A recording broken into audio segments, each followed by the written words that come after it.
Hey party people, I had the extreme pleasure of being invited to the Theorycraft that happened this week, and I wanted to just talk a little bit about what I think's going to happen when Across the Timeways releases next week. Don't forget we have the Tavern Brawl, pre-release Tavern Brawl this coming week in like 2 days. But yeah, I mean, I got to play with a bunch of the cards. I got to play against several very, very good streamers and content creators. Got my butt handed to me, but I had some time to look at the cards, look at all of the theory crafters, see all the cool stuff, and I have some thoughts. And please stay until the end of the video because I have another giveaway to announce. So listen, we've been playing for a while now. We know what's happening. We know when any expansion or mini set gets launched, we start talking about how is this going to impact the meta. And we know that there has been quite a bit of contention that the meta was a little too stale, it needs to be fixed and what have you. And you know, a lot of people are saying, well, a lot of people, that's a relative sentence there. People are saying that we feel that some of these cards are not going to do anything because the popularity and the strength of the existing cards without the Across the Timeways set is not going to have any impact. And I wanted to give my 2, 3, 4, 5 cents on that matter. Listen, we've been seeing Quest Warlock, we've been seeing Quest Paladin, we've got Fryak. Fryak is not going anywhere. That card's going to stay around. But Protoss is pretty popular, Leech Death Knight is pretty popular, but we got to play with the new cards. And I'd like to give some thoughts on that. So let's go by class, if you will. First of all, Death Knight.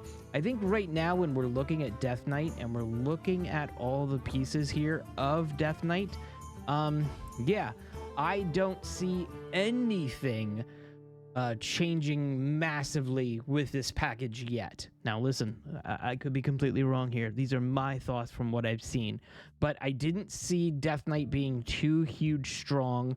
I didn't think that there was a new tribe or archetype or, you know, set of cards in this instance, at least with the Theorycraft, that would make Death Knight change too much. I think Johnny has some possible pieces to fit. I think Husk is going to be in just any type of Death Knight decks, regardless if it's Menagerie or Leech or Ham Buff. You know, I think this one's going to be in a lot of them because it's just an easy thing, and then boom, give you a potential to have, you know, like a you know, resurrect with that much health on the death rattle. It's a good you know, card to have utility in your deck. We'll see what happens. Forgotten was pretty cool, and then the rest is just like, okay, you know, nothing terrible. I'm not sitting there saying that these are terrible cards or whatnot. I just don't think that anything is going to shake up Death Knight as much, at least with these cards. Demon Hunter's kind of the same thing. Like, I saw a bunch of Demon Hunters, and I didn't see anything stick yet. Now remember, when you're dealing with a Theorycraft, you're dealing with a set that we have to, you know, set it up very specifically. We can't do all the craziness. We are unable to put together a full deck because we have to have specific, you know, 10 cards from the new set in there. It's a fine restriction. It's just, I'm looking at Demon Hunter. I didn't see anything crazy. Broxigar looks fun. Eternal Hold looks fun. I think that some of these we'll see a little bit. Timeway Warden, it's got some potential there, but nothing here that would say, hey, we're going to have a different type of deck in Demon Hunter. Again, like I said, I'm going to say it 50 times. My opinion might be different. It might not work. It might not be the case or what have you. In terms of Druid, and listen, Druid is not doing that amazing right now. Ever since low Druid was canceled, or, you know, when they did that nerf on that, I don't think there's been a lot of craziness here. 9,000 games for Aviana, 7,000 games for Taunt. You just don't see a lot of, hey, there's going to be some, you know, craziness, and you don't see Druid on the top of the win rates whatsoever. I think right now Druid is, yeah, bottom, 46.1%. You can't even see that in the screen. 46.1%. I don't see Druid being crazy here. I think Druid is in for a little bit of a shakeup. And I think Druid has a couple of opportunities there. I played with it for a little bit. You know, listen, I'm a mediocre Hearthstone player at best. I have fun with the cards.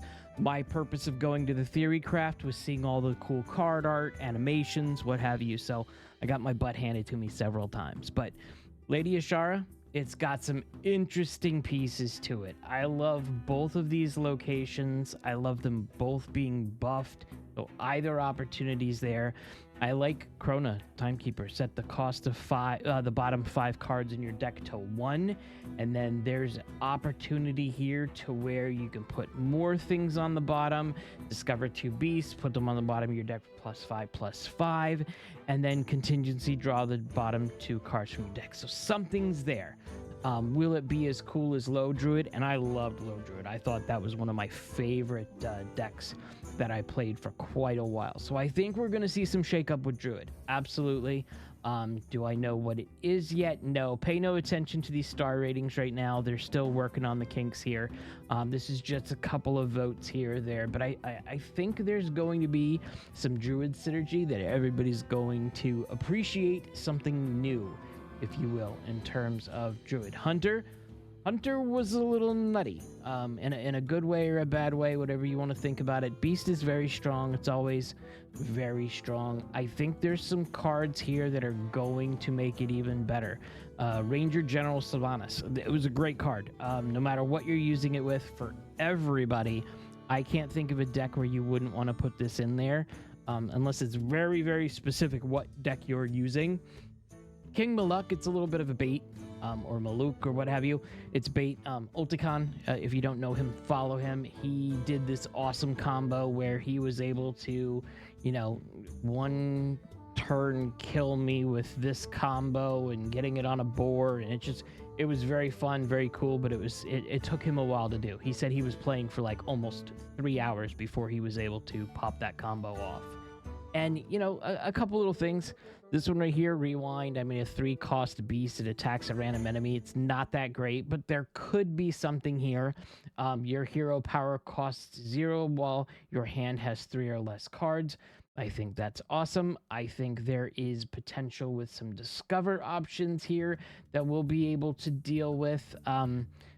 I think there's gonna be some stronger stuff that just adds to the Hunter Beast package, that makes it even stronger. Mage, I did play a bunch of Mage, and Mage is also a wonky one. Elemental Mage is cheap, and it's also you know, pretty good with 61%, but Quest Mage didn't really stick too well. Protoss Mage is strong, but it's long games, and literally I don't see anybody playing it. Big Spell Mage, you know, even less, if you will. But I think there was some fun stuff with the Dragon Arcane package. This was fun. I was able to try this a couple of times. I love this combo of, you know, your arcane spells cost 2 less, and then if you control another dragon, your arcane spells cast twice. I think there's opportunity there. Toki sounds cool. I just don't know if you're going to get any random spells that actually work from you. You know, you might be blocked because one of those spells just doesn't work and doesn't actually able to pop off from whatever you have. Anomalize is going to be some nutty random stuff. You know, the 2 secrets one, Temporal Construct, if you're messing around with elementals. You know, Elemental Mage is strong, and here's one that you can throw in as well. The arcane spells, 2 from the past, they cost 2 less. So there's some things here. This one right here, spell damage +2. I loved Mirror Dimension. Mirror Dimension was great because it's just, you know, it's difficult, especially beginning turns, to get anything off of your opponent's board. And a 0/4, yeah, it's not going to do any damage to you, but you're not getting hit in the face all the time. So I feel that some of these will be utility. I think maybe there will be a Dragon Mage Arcane type of, you know, deck. I don't know if it's going to be any great right now, but I'm hopeful because, you know, it was fun when I played it. Paladin, I wanted to love the Geblin of Tomorrow with the auras, and I played it a couple of times, and I watched it being played, and I don't think it's strong enough. I don't think the auras are that great. I don't think the ones that are live right now, except for Crusader Aura, is any good. You know, this one right here, 1 minion in play, its attack and health are 10 last 3 turns. Useless in my opinion. This one right here, 3/5 dragon with taunt. I used this a couple of times and not once did any of those dragons stick. It's just, they were there. They were gone by the time I got to my turn. This one right here, at the end of your turn, summon a random 6-cost minion last 3 turns. I don't remember this being impacted. So I don't see this being something that shakes up the meta when we still have the Quest Paladin and Aggro Paladin. They're just too strong. Murlocs are absolutely too strong.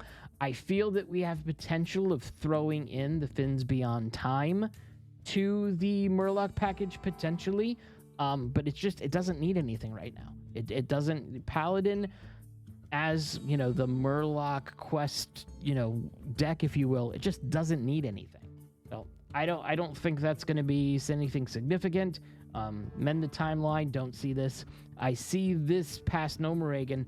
I feel this card is going to be good with just a normal, you know, normal Paladin. So Aggro Paladin, I see this being in. The ones with the low cost minions or what have you, I see this card being thrown in absolutely the location.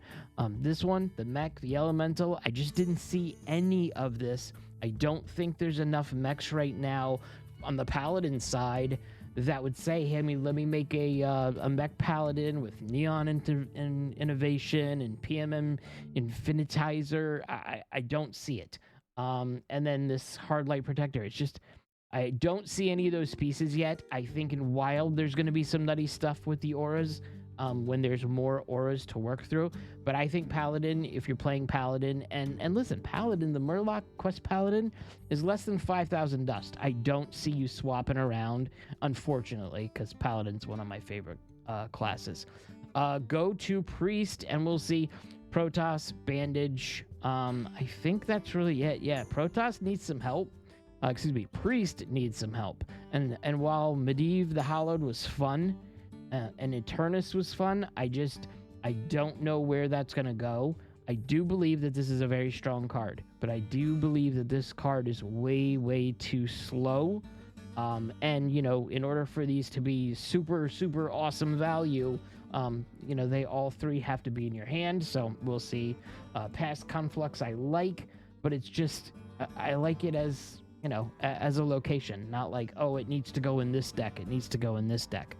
And then I just don't see anything here. You know, Cease to Exist was pretty good. The rewind, you know, piece in this card is really good, but I just don't see anything here saying, okay, we have a cohesive deck archetype for Priest right now with these new cards. So it'll be interesting to see what comes up, you know, in the future, especially when you let all the awesome deck builders cook with these new cards. I just didn't see it right then and there saying, okay, this is where they're going to go. Rogue's another one. Rogue's been middle of the road or below the road, below 49% for a while.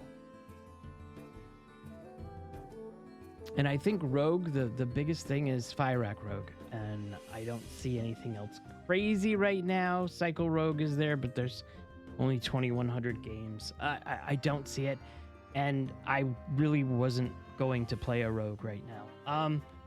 Garona, there's some laughable shorts made by Clark Hellscream about this, that the card effect just doesn't go anywhere when you're able to remove it from your deck or discard it or what have you. So it turns into a useless card. This, you know, the Time Admiral Hooktail, maybe there's something there with Dragon or Pirate. I just don't see it, and I don't see any of these besides 1 or 2 cards to be like, okay, like Deja Vu, that's a cool one. Discover a copy of card in your opponent's hand, it costs 1 less. That's it. I don't see anything else crazy here that's gonna move the needle or take Rogue out of the middle of the road or lower than 50% win rate and say, hey, here you go. I just didn't see it. I'm probably going to be put wrong. I know that there is content creators that are just heavily focused on Rogue and just Rogue that are probably going to come up with something, but nothing just popped out from a normal everyday user saying, oh yeah, this is what we're going to do. Shaman had some fun stuff. You know, Shaman has Elemental, Nebula. They have quite a bit of consistency here, but no one's really playing these. No one's playing, besides Elemental Shaman, anything else. And I think that, Muradin was fun. Farseer Wu was pretty fun. There's some, nature spells that are awesome. And these cards here that, Storm Rook, whenever you would damage this with a nature spell, summon a random 5-cost minion. This is a good card. I felt that it was strong for me. If I'm playing like an Elemental Shaman, I'm definitely putting this in, but you have to have nature spells. This was a pretty cool card in the beginning of the games. 1 damage, and then, get the static shot that does another 1 damage and then gives you +1 attack. There was some cool stuff here. I just don't know where it's going to be yet. I think if we're doing anything with Shaman, we're probably messing around with the Elemental Shaman with some refinement. And I don't know if Muradin was strong enough to be like, okay, this is going to handle itself on its own. This is what we're going to be doing. I hope I'm wrong, though, because this was fun interaction. And the Farseer Wu, the skin that's being sold in the shop as soon as I was playing with it while we were on the Theorycraft, and I loved it. Really, really cool. Next up, we're going to look at Warlock. So Warlock was the biggest X factor. I think everybody was looking at Time Thief Rafam and said, okay, the game is broken now. This is going to be broken and what have you. And then it actually didn't. It didn't break anything. I played this several times, as well as other creators, and they couldn't get this to pop off. Not all the time, I'm saying. We had some really cool games being played. I'm just saying I don't think this was a game killer. I don't think that this would be something that you're going to play instead of what we're dealing with now is Quest Warlock. I mean, it's the most popular, archetype of this class right now, and I don't see it switching because there's a lot of cards you have to hit. First of all, you're throwing 40 cards in your deck, so you have your regular deck and then all of these. I went through 2 matches when I was playing in the Theorycraft, and I didn't get any Rafams in those in a couple of those games. At least I think 2 games that I didn't get any Rafams except one. That was it. Nothing to build anything else on. It just didn't work and it wasn't consistent. I'm hoping I'm wrong because it's very fun. And I think right now, listen, we have this thing about the shred of time. There's a lot of synergy here. Casts when drawn, deal 3 damage to your hero. We'll see something with that. That is the new type of deck that they're going to build with this. And we will see something of that nature. I just don't know if it will be as strong as the Quest Warlock right now. We'll see. Again, I'm hoping I'm wrong. I'm hoping Time Thief Rafam is a little bit stronger, because it was fun to play, and watching the, animation where you're destroying the enemy hero was really cool. Even when it was being done to me, I still had fun. Warrior. Okay, Warrior is, again, it's a, average is a 48.2%. Nothing crazy. Besides dummy, you don't see a lot of games being played. And remember, it just replays a sample. It doesn't mean everything, but it's just something that helps me kind of guide these conversations along. Not a lot of people are playing Warrior right now. And I'm looking at the Warrior cards and I'm like, okay, I understand that. Lagash supposedly was not that amazing. I did not see anything significant pop off because of this one. I did not see Chronolord. Yes, it's a good card, but I don't think it's going to build something or grow with something. I think it's just going to be a card you throw in a deck. Absolutely. And then just a couple other cards that are like, hey, they're cool cards. No question, they're cool cards. Slow motion. Your opponent's card costs 1 more next turn. I just don't see any pieces. I could be wrong. Remember, there's so much going on. The decks are going to be way different because we don't have the restrictions of the Theorycraft, and there's a bunch of other things that we're not considering. Listen, there's going to be a lot more refinement as we go through. But I'm rambling. To go over what I'm going to do, giveaways next. For everybody that watches this and leaves a comment, I am going to pick a person on that comment, and yeah, I'm gonna pick one person for this video in the next few days, probably right before the set drops, and offer a tavern pass. and you know, it's the normal Tavern Pass looks cool for Across the Timeways. I'm gonna go ahead and I'm gonna set that up for someone that, like I said, comments on this video. Which class do you think will be the most awesome or the most strongest, or what are you most excited to play? Just talk to me. Tell me what you think about this set. I love some of these cards. I think that the art is gorgeous. Art is always gorgeous. But anyway, and I'm excited to play these cards, absolutely. I'm just wondering how big of a shakeup do you think they're going to be? Let me know, and I will talk about the neutral cards, because I have a lot to say about the neutral cards as well, and I will talk about those in the next video. And yeah, I'll see you then.